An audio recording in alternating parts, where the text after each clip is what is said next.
యదాల నిజాలు వెలుగు తీసే కైజార్ మీ పృథ్వీ టుడే. ముఖ్యమంత్రి చంద్రబాబు అధ్యక్షతన సమావేశమైన ఏపీ మంత్రివర్గం పలు కీలక నిర్ణయాలు తీసుకుంది. పీఎం ఆవాస్ యోజన గిరిజన గృహ పథకం అమలుకి మంత్రివర్గం ఆమోదం తెలిపింది.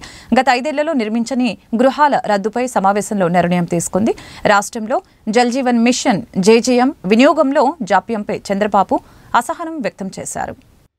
సీఎం చంద్రబాబు అధ్యక్షతన ఏపీ మంత్రివర్గ సమావేశం జరిగింది. ఈ సమావేశంలో ఆయుర్వేద, హోమియోపతి ప్రాక్టీషనర్ రిజిస్ట్రేషన్ చట్ట సవరణని ఆమోదం తెలిపింది.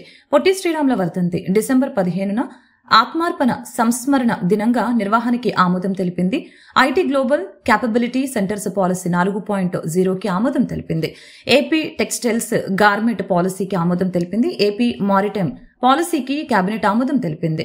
పులివెందుల, ఉద్దానం, డోను తాగునీటి ప్రాజెక్టులకి ఆమోదం తెలిపింది. కేబినెట్ సమావేశంలో పలు అంశాలపై సీఎం చంద్రబాబు అసంతృప్తి వ్యక్తం చేశారు. రాష్ట్రంలో జల్ జీవన్ మిషన్ జేజేఎం వినియోగంలో జాప్యంపై చంద్రబాబు అసహనం వ్యక్తం చేశారు. మిషన్ డీపీఆర్ స్థాయి దాటి ముందుకు వెళ్లట్లేదని అధికారులపై ఆగ్రహం వ్యక్తం చేశారు. ప్రాజెక్టుని రాష్ట్రం సద్వినియోగం చేసుకోవట్లేదని ఢిల్లీలోనూ ప్రచారం జరుగుతుందని ఈ సందర్భంగా డిప్యూటీ సీఎం పవన్ అన్నారు. బ్యూరోక్రసీ జాప్యంతో పథకం సద్వినియోగం కాకుండా లేదని సీఎం అసహనం వ్యక్తం చేశారు. ఈ పథకం ప్రతి ఒక్కరికి చేరువయ్యే అతిపెద్ద ప్రాజెక్ట్ అని, మిషన్ మోడ్లో పనిచేస్తే పథకం అద్భుత ఫలితాల్ని ఇస్తుందని మంత్రి లోకేష్ పేర్కొన్నారు. పథకాల సక్రమ వినియోగంపై దృష్టి పెట్టాలని అధికారులకి సీఎం ఆదేశించారు.